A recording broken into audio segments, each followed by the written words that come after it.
Hello बच्चों, welcome to our class. आज हम लोग क्लास 10th के साइंस का 10वां chapter light reflection and refraction को समझने वाले हैं। इसमें मैं मानकर चल रहा हूँ कि इसके बेसिक नॉलेज आपके पास होंगे। जो मेन पॉइंट और कंफ्यूजिंग पॉइंट है एनसीईआरटी का, उसको मैं डिस्कस करने वाला हूँ। सो बी रेडी। अब मैं स्टार्ट करता हूँ। देखिए, हम लोग जो इस चैप्टर में शुरू करते हैं, सबसे पहला टॉपिक आता है रिफ्लेक्शन। रिफ्लेक्शन में सबसे पहले अगर हम प्लेन मिरर की बात करें तो प्लेन मिरर क्या करता है, वो लेटरली इन्वर्टेड इमेज को बनाता है। लेटरली इन्वर्टेड इमेज का मतलब हुआ कि जो हमारा बायां भाग है वो दाहिने की ओर दिखता है, जो और दाहिना भाग है वो हमारे बाएं की ओर दिखता है।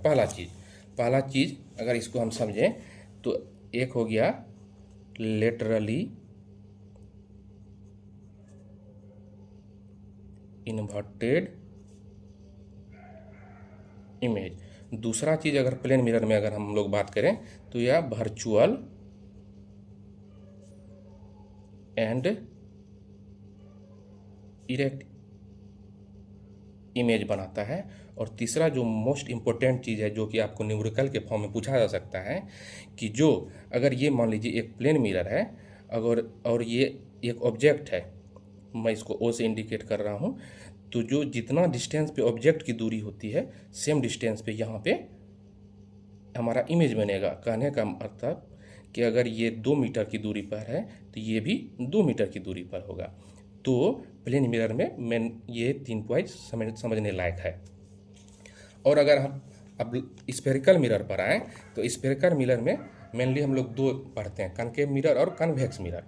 तो जो कनकेव मिरर होता है उसमें आप लोग अच्छे से जान रहे होंगे कि अगर कनकेव मिरर की बात करें, ये रहा आपका कनकेव मिरर, ठीक।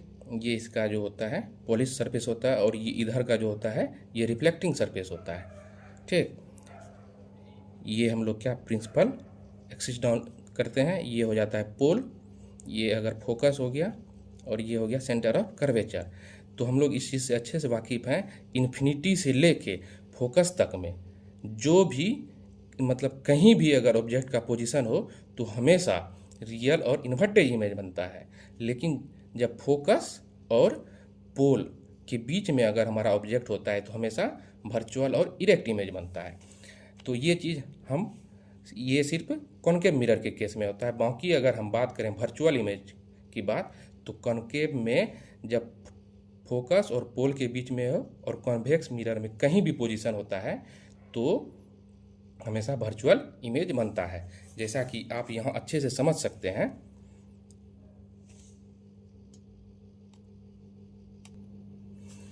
तो हम लोग यहाँ देख चुके हैं कि कॉनकेव मिरर के केस में इन्फिनिटी से लेके फोकस तक में कहीं भी ऑब्जेक्ट हमारा रखा हुआ हो तो हमेशा रियल एंड इन्वर्टेड इमेज बनता है। बाकी अगर हम प्लेन मिरर की बात कर लें या कॉन्वेक्स मिरर की बात कर लें, और कॉनकेव मिरर के केस में फोकस और पोल के बीच में अगर ऑब्जेक्ट हो तो इन 3 केस में हमेशा वर्चुअल और इरेक्ट इमेज बनता है, जो कि आप यहाँ अच्छे से देख सकते हैं। जैसा मैंने लिखा हुआ है कि वर्चुअल एंड इरेक्ट इमेज, ठीक। तो पहला केस हुआ कि बाय प्लेन मिरर, और जो प्लेन मिरर के द्वारा बनता है वो सेम साइज का बनता है वर्चुअल इमेज, ठीक। पहला चीज़। अगर दूसरे पॉइंट को हम समझें तो कॉनकेव मिरर के द्वारा, जो अभी मैंने आपको बताया कि when the object is placed between pole and focus then the image formed behind the mirror, मतलब मिरर के पीछे बनता है और इनलार्ज बनता है, ठीक। और ये इमेज कैसा होता है, वर्चुअल इमेज होता है। और तीसरा पॉइंट है by convex mirror. Convex mirror के केस में हम इसको 2 कैटेगरी में बांट सकते हैं। जैसे कि अगर पहला ऑब्जेक्ट का पोजीशन इन्फिनिटी पर हो तो हमारा जो है इमेज बिहाइंड द मिरर बनता है और फोकस पर बनता है, जो कि हाईली डिमिनिश्ड होता है, पॉइंट साइज का होता है, ठीक। हाईली डिमिनिश्ड और पॉइंट साइज का होता है। दूसरा between infinity and pole of the mirror, उस केस में भी क्या होता है कि इमेज डिमिनिश्ड होता है, लेकिन इस बार जो इमेज बनता है between pole and focus behind the mirror. तो अगर हम मतलब कहने का अर्थ है कि वर्चुअल इमेज, ये जो आपके सामने 3 पॉइंट रखा हुआ है, सिर्फ इसी केस में बनता है, और कहीं भी बात करें तो रियल एंड इन्वर्टेड इमेज होगा। और एक यहाँ पर एक जो कन्फ्यूजिंग पॉइंट आता है वो आप याद रखिएगा, जो मैंने यहाँ लिखा हुआ है कि अगर आपसे एग्जाम में पूछा जाता है कि इरेक्ट एंड इनलार्ज इमेज कब बनेगा, ठीक, तो ये बनेगा कॉनकेव मिरर के केस में। वहीं अगर आपसे पूछ दे कि इरेक्ट एंड पॉइंट साइज और डिमिनिश्ड इमेज कब बनेगा, तो आप कॉन्वेक्स मिरर लिखोगे। ठीक, एक बार आप फिर से देख लें कि अगर इरेक्ट एंड इनलार्ज इमेज पूछा जाए तो कॉनकेव मिरर बनेगा, वहीं अगर आपसे erect and point size image पूछा जाए तो कॉन्वेक्स मिरर बनेगा, मतलब होगा, सॉरी। अब देखा जाए, अब इसके यूज पे आते हैं, जिससे कि हमेशा क्वेश्चन पूछा ही जाता है। हो सकता है 1 मार्क में पूछ दे या 2 मार्क में आपसे इसके यूज के बारे में पूछ दे। ठीक, तो अब देखिए use of concave mirror. Concave mirror को आप लोग अच्छे से जान रहे होंगे कि कॉनकेव मिरर में इन्फिनिटी से, ठीक, फोकस तक रियल एंड इन्वर्टेड इमेज बनता है और इनलार्ज इमेज बनता है। हाँ सॉरी, मतलब एक एक्सेप्शन है कि जब इन्फिनिटी पे रहता है तो इमेज फोकस पे जब बनता है वो डिमिनिश्ड होता है, तो इन जनरल इनलार्ज इमेज बनता है। तो अब क्या होता है, इसके यूज के बारे में अगर हम जाने, जैसे टॉर्च हो गया, सर्च लाइट हो गया, व्हीकल हेडलाइट हो गया, ठीक ना, तो इस केस में क्या होता है, कॉनकेव मिरर का यूज किया जाता है। क्यों किया जाता है? To get powerful parallel beam of light. ठीक, पहला। दूसरा चीज़ होता है सेविंग मिरर। सेविंग मिरर में क्या होता है, to see larger image of face, इसलिए क्या करते हैं, सेविंग मिरर में हम कॉनकेव मिरर का यूज करते हैं। फिर डेंटिस्ट क्या होता है, हमारे दांत को देखने के लिए कॉनकेव मिरर का यूज करता है, और सोलर फर्नांस में भी कॉनकेव मिरर का यूज किया जाता है। ठीक, अब अगर यूज ऑफ कॉन्वेक्स मिरर की बात किया जाए तो इसको रियर व्यू इमेज मिरर में यूज करते हैं, व्हीकल में। यहाँ पे जो इमेज फॉर्म होता है, इरेक्ट होता है, डिमिनिश्ड होता है, ठीक ना। और अब देखिएगा एक चीज़ जो यहाँ पे समझने वाली चीज़ है कि आखिर हम लोग कॉन्वेक्स मिरर को ही रियर व्यू मिरर में क्यों यूज करते हैं। ये इसलिए यूज किया जाता है कि जो कॉन्वेक्स मिरर होता है उसका जो होता है, देखिए यहाँ मैंने एक क्वेश्चन भी लिखा हुआ है, a wider field of view होता है। ठीक, तो wider of field of view होता है जो कि बैकग्राउंड के लार्ज एरिया को कवर करता है, और यह क्या करता है कि जो पीछे चाहे कितना भी लंबा ऑब्जेक्ट हो उसको एक छोटे से मिरर में दिखाने का काम करता है। ठीक, तो या रियर व्यू मिरर में पूछा जाए तो कॉन्वेक्स मिरर आपको देना है, a wider field of view पूछा जाए तो कॉन्वेक्स मिरर देना है। ठीक, एक और क्वेश्चन है कि which of the mirror will give the full image of a large object like tall building या ट्री, तो वहाँ भी आपका आंसर होगा कॉन्वेक्स मिरर। ठीक, मैं समझ सकता हूँ कि इतना आप लोग समझ चुके होंगे। बाकी अगर आप लोगों को कोई भी दिक्कत आए तो ज़रूर आप कमेंट के माध्यम से शेयर कीजिएगा। अब हम आगे बढ़ते हैं। आगे है मिरर फार्मूला। मिरर फार्मूला में है 1/v + 1/u बराबर 1/f। 1/v, v आपका हो गया, ये हो गया इमेज डिस्टेंस, u हो गया आपका ऑब्जेक्ट डिस्टेंस, f हो गया फोकल। तो एक चीज़ आपको जो अगर इससे संबंधित न्यूमेरिकल प्रॉब्लम होगा उसमें आपको ध्यान रखना होगा कि इसका जो भी वैल्यू डालेंगे वो हम क्या करेंगे कि इसके साइन कन्वेंशन के अनुसार डालेंगे। मैं थोड़ा अभी आपको एनसीईआरटी दिखा दे रहा हूँ। देखिए ये एनसीईआरटी में आपका दिया हुआ है साइन कन्वेंशन, ये आपका यहाँ दिया हुआ है। ये मान लीजिए एक मिरर है, तो ये हो गया आपका प्रिंसिपल एक्सिस। इस पॉइंट को ओरिजिन मानते हैं, तो ओरिजिन का इस पॉइंट जो होगा हमको किसी भी चीज़ का वैल्यू पॉजिटिव में लेना है, चाहे हम फोकल लेंथ का बात करें या इमेज डिस्टेंस का बात करें। और अगर ओरिजिन के हम लेफ्ट साइड लेंगे तो हमको डिस्टेंस क्या करना है, निगेटिव में लेना है। ओरिजिन से अगर ऊपर बात करें तो डिस्टेंस पॉजिटिव होगा, ओरिजिन से अगर नीचे बात करें तो डिस्टेंस निगेटिव होगा। तो इस चीज़ को आप ज़रूर ध्यान रखिएगा। और जब भी आप न्यूमेरिकल प्रॉब्लम बनाते हैं तो इस वैल्यू में, मतलब यहाँ पर वैल्यू जो डालिएगा विथ साइन डालिएगा। आगे है मैग्निफिकेशन। मैग्निफिकेशन क्या होता है, height of image by height of object. तो एक यहाँ पर भी थोड़ा सा बहुत बच्चों को कन्फ्यूजन होता है, तो हमेशा ध्यान रखिएगा कि इमेज किसका बन रहा है, ऑब्जेक्ट का। तो हम लोग क्या करेंगे कि जो भी मैग्निफिकेशन का अर्थ हुआ कि कोई चीज़ कितना बढ़ा, उसका साइज कितना बढ़ा, तो किसके रिस्पेक्ट में बात करेंगे, ऑब्जेक्ट के रिस्पेक्ट में। जिसके रिस्पेक्ट में हम बात करते हैं उस चीज़ को नीचे लिखा जाता है, तो इसलिए हाइट ऑफ ऑब्जेक्ट नीचे आएगा। बस इसी चीज़ को याद रखिए। अगर आप हाइट ऑफ इमेज या हाइट ऑफ ऑब्जेक्ट दोनों को याद रखने का कोशिश कीजिएगा तो कंफ्यूज कीजिएगा। सिंपल याद रखिएगा, हाइट ऑफ ऑब्जेक्ट नीचे आता है, तो मैग्नीफिकेशन मतलब हो गया हाइट ऑफ इमेज ऊपर और हाइट ऑफ ऑब्जेक्ट नीचे, मतलब एच डैश बाय एच। ठीक, और मैग्नीफिकेशन को अदर फॉर्म में माइनस वी बाय यू भी लिखा जाता है। ठीक, अब मैं कुछ पॉइंट को बताने जा रहा हूँ जो कि आपको याद रखना है। कि सिंपल सा चीज़ है, अगर न्यूमेरिकल में कभी कभी दे देता है कि कि इतना गुना है ना मैग्नीफाइड हुआ, तो अगर मान लीजिए वहाँ कॉनकेव मिरर दिया हुआ है या कॉन्वेक्स मिरर दिया हुआ है, तो उस अकॉर्डिंग उसका इमेज कैसा बनेगा, इमेज को ध्यान में देते हुए कि जिसे अगर रियल इमेज बन रहा है, अगर मान लो कि यह दे दिया कि मैग्नीफाइड 3 टाइम्स हुआ, तो उस समय जो अगर रियल इमेज बन रहा है, अगर मैग्नीफाइड 3 टाइम्स हुआ तो एम का वैल्यू हो जाएगा -3। ठीक, अगर वर्चुअल इमेज बन रहा है, मैग्नीफाइड 3 टाइम्स हुआ तो एम का वैल्यू हो जाएगा +3।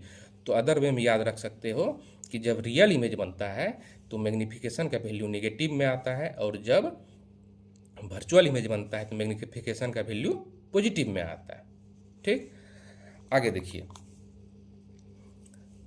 वी पॉजिटिव कब होगा, जब इमेज जो है बिहाइंड द मिरर, मतलब मिरर के पीछे बनेगा, पॉलिश्ड सरफेस के पीछे बनेगा, और ऐसा इमेज जो होता है वर्चुअल होता है। और वी नेगेटिव कब होगा, जब image front of the mirror बनेगा, मतलब जब इमेज हमारा रियल होगा। ठीक, इतना आप लोग समझ चुके होंगे। आगे अब कॉन्वेक्स मिरर के केस में इमेज जो हमेशा बिहाइंड द मिरर बनता है और हमेशा इमेज डिमिनिश्ड होता है। तो ये चीज़ ध्यान रखिएगा कि अगर जब भी डिमिनिश्ड का बात हो जाए तो एक क्या होता है, कॉनकेव मिरर के केस में जब हमारा ऑब्जेक्ट इन्फिनिटी पे होता है उस समय डिमिनिश्ड बनता है, लेकिन वह रियल बनता है। लेकिन अगर डिमिनिश्ड में वर्चुअल का बात कर दे उस समय हमारा क्या आंसर होगा, कॉन्वेक्स मिरर आंसर होगा। ठीक, पहला। अब आगे देखिए कि अगर इमेज हमको किसी भी चीज़ का बड़ा से छोटा बनाना इमेज है, उस समय हम लोग कॉन्वेक्स मिरर का यूज करेंगे। जिससे हम मुझे टॉल बिल्डिंग का इमेज देखना है, जो कि हम लोग पहले देख चुके हैं, यहाँ क्वेश्चन में देख चुके हैं। अगर हमको छोटा से बड़ा इमेज बनाना है तो उस समय हम लोग कॉनकेव मिरर का यूज करेंगे। ठीक, साइन कन्वेंशन जो कि मैंने आपको एनसीईआरटी बुक से दिखा दिया, वही यहाँ पे मेंशन किया हुआ है। तो यहाँ पे आपका जो मेन पॉइंट है, कंफ्यूजिंग पॉइंट है, एक आप नोट्स अच्छे से देख सकते हैं और समझ सकते हैं। अगर कोई दिक्कत हो तो ज़रूर से ज़रूर आप कमेंट करें। अब मैं आगे रिफ्रैक्शन पर चलने वाला हूँ।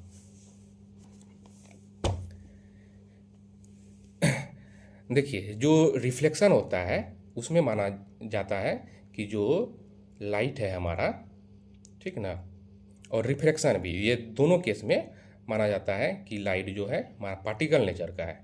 ठीक, और यहाँ मैंने लिखा हुआ है कि light does not travel in the same direction in all media, मतलब होता है कि हर एक मीडिया में उसका डायरेक्शन चेंज होता है। और जैसे कि आगे लिखा हुआ है कि लाइट रे जो होता है जब रेयर टू डेंसर मीडियम में जाता है बेंड टुवर्ड्स नॉर्मल, और डेंसर टू रेयर मीडियम में जाता है तो अवे फ्रॉम नॉर्मल।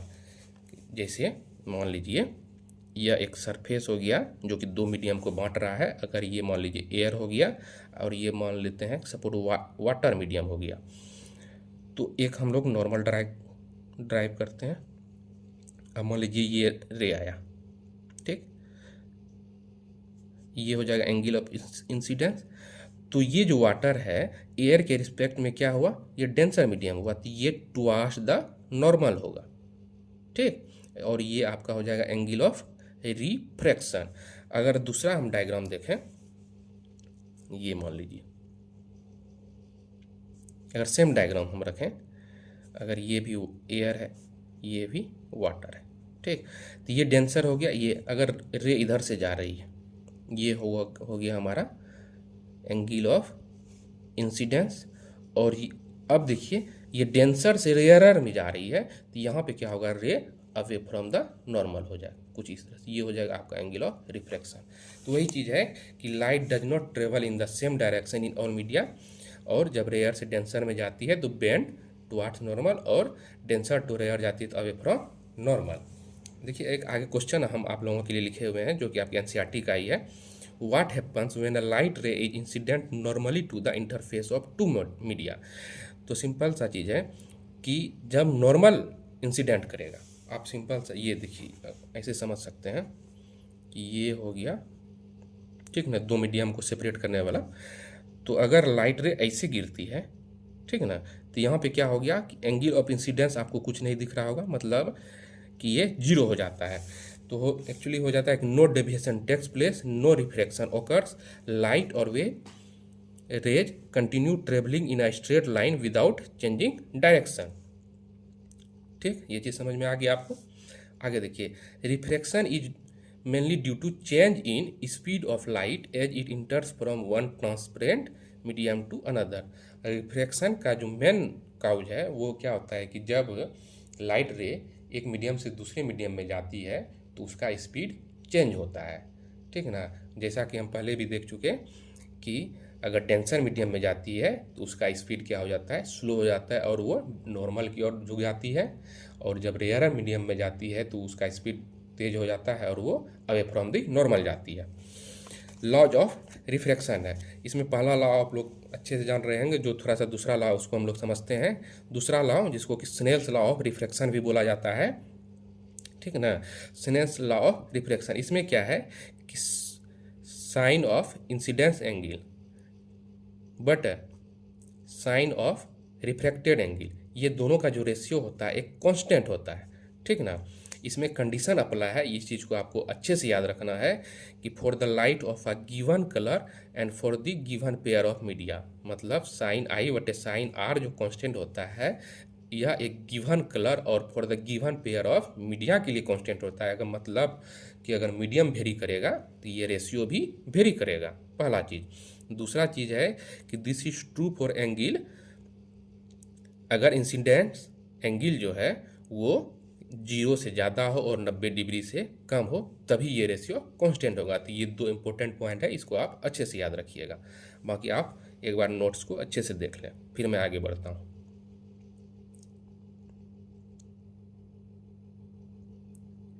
ठीक है, अब मैं आगे चलता हूँ। जैसे देखिए आगे मैंने लिखा हुआ है this constant value is called the refractive index of the second medium with respect to first. मतलब ये जो कांस्टेंट वैल्यू है यह सेकेंड मीडियम जो है, जैसे ये फर्स्ट मीडियम है, ये सेकेंड मीडियम है, तो रे जो फर्स्ट मीडियम से सेकेंड मीडियम में आई तो यह जो कांस्टेंट वैल्यू है यह होगा refractive index of water with respect to air. तो वही मैंने यहाँ लिखा हुआ है कि this constant value is called the refractive index of the second medium with respect to first. और इसको अदर वे में लिख सकते हैं, और the extent of change of direction of light in second medium with respect to first और for a given pair of media expressed in term of refractive index, जो कि एक कांस्टेंट वैल्यू देता है। ठीक है,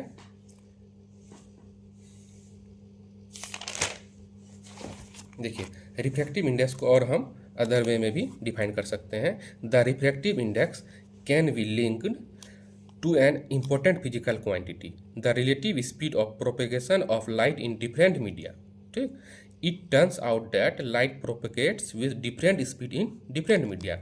The value of refractive index for a given pair of media depends upon the speed of light in the two media. तो कहने का अर्थ हुआ कि डिफरेंट मीडियम में लाइट डिफरेंट स्पीड से प्रोपेगेट्स करती है, मतलब चलती है, और एक गिवन पेयर ऑफ मीडिया के लिए लाइट का जो स्पीड होता है अलग अलग होता है। ठीक, और अब आगे हम समझते हैं। जैसे कि मान लीजिए यह एक डायग्राम हुआ, ये आपका हो गया मीडियम एयर, ये हो गया मीडियम टू जो कि ग्लास हो गया। लाइट रे इधर से आई, ये हो गया एंगल ऑफ इंसिडेंस, ये हो गया एंगल ऑफ रिफ्रैक्शन, ये हो गया आपका नॉर्मल। तो हम अभी क्या समझे कि जो साइन आई बटे साइन आर वैल्यू होता है वह कांस्टेंट वैल्यू होता है, जिसको हम बोलते हैं, इसको हम बोलते हैं refractive index of medium two with respect to medium one, जिसको कि हम डिनोट कर सकते हैं n/1। इसको हम स्पीड के रेशियो में अगर लिखें तो speed of light in medium one by speed of light in medium two बराबर V1/V2, जो हम V1 हो गया मीडियम 1 में लाइट का स्पीड बटा V2 हो गया मीडियम 2 में लाइट का स्पीड। इसको हम ऐसे लिख सकते हैं, refractive index of medium 1 with respect to medium 2। अगर 1 का बात किया जाए तो यह रेशियो, जो यहाँ यह रेशियो लिखा हुआ है वो उल्टा हो जाएगा। और जैसे लाइट क्या हो रहा है यहाँ पे कि एयर से ग्लास में आ रही है, तो अगर उसका रिफ्रैक्टिव इंडेक्स n21 हुआ, तो अगर ग्लास से वाटर में जाएगी, ग्लास से एयर में जाएगी, तो उसका रिफ्रैक्टिव इंडेक्स क्या होगा, n12 हो जाएगा। ठीक ना, अगर ये मीडियम 1 है और अगर ये मीडियम 2 है, ठीक, तो क्या होता है एक्चुअल में कि ये जो n21 होता है वह n12 के बराबर होता है। इस चीज़ को आप अच्छे से, ये आपको न्यूमेरिकल प्रॉब्लम बनाने में मदद करेगी। अब देखिए, किसी भी दो पेयर ऑफ मीडिया के लिए रिफ्रैक्टिव इंडेक्स डिफाइन होता है, लेकिन जब होता क्या है कि अगर एक मीडियम एयर हो, तो उस केस में जो अगर हम सेकेंड पेयर ऑफ मीडिया का जो रिफ्रैक्टिव इंडेक्स डिफाइन करते हैं वो एक्चुअल में क्या होता है, एब्सोल्यूट रिफ्रैक्टिव इंडेक्स होता है। अब हम लोग एब्सोल्यूट रिफ्रैक्टिव इंडेक्स को समझेंगे। इफ मीडियम 1, ये देखिए मीडियम 1 है, ये मीडियम 2 है। इफ मीडियम 1 इज वैक्यूम और air, then the refractive index of medium 2 with respect to vacuum, ठीक ना, is called the absolute refractive index of the medium. It is simply represented at n2 और nm। ठीक, मतलब कि अगर एक media air हो, उस केस में अगर हम दूसरे मीडिया का, ठीक ना, मीडियम का रिफ्रैक्टिव इंडेक्स डिफाइन करेंगे, तो वह जो होगा दूसरे मीडियम का रिफ्रैक्टिव इंडेक्स वह एब्सोल्यूट रिफ्रैक्टिव इंडेक्स होगा, जिसको कि हम nm से डिफाइन करते हैं। और यह जो रिफ्रैक्टिव इंडेक्स हुआ, इसको हम speed of light in air by speed of light in vacuum C/V के रेशियो के रूप में डिफाइन कर सकते हैं। इससे एक रिलेशन निकल सकता है जो कि आपको न्यूमेरिकल प्रॉब्लम बनाने में मदद करेगी कि एब्सोल्यूट रिफ्रैक्टिव इंडेक्स जो होता है वह इन्वर्सली प्रोपोर्शनल होता है light of speed in that medium. The absolute refractive index of a medium is simply called refractive index. इसको रिफ्रैक्टिव इंडेक्स भी कहा जाता है। एग्जाम्पल के तौर पे हम समझ सकते हैं, the refractive index of water, अगर वाटर का रिफ्रैक्टिव इंडेक्स 1.33 दिया हुआ है, तो इसका अर्थ हुआ कि ratio of speed of light in air and ratio of speed of light in water is equal to 1.33। ठीक है, तो आज हम लोग रिफ्लेक्शन को पढ़े, रिफ्रैक्शन के लॉ को समझे और रिफ्रैक्टिव इंडेक्स को जाने। बाकी जो आगे बचा हुआ आपका है वो हम लोग नेक्स्ट क्लास में कवर करेंगे। आशा करता हूँ कि आप लोगों को समझ में आया होगा। कोई भी समस्या हो, कोई भी परेशानी हो तो आप ज़रूर कमेंट करें और ज़रूर से ज़रूर मुझे एक फीडबैक दें। धन्यवाद।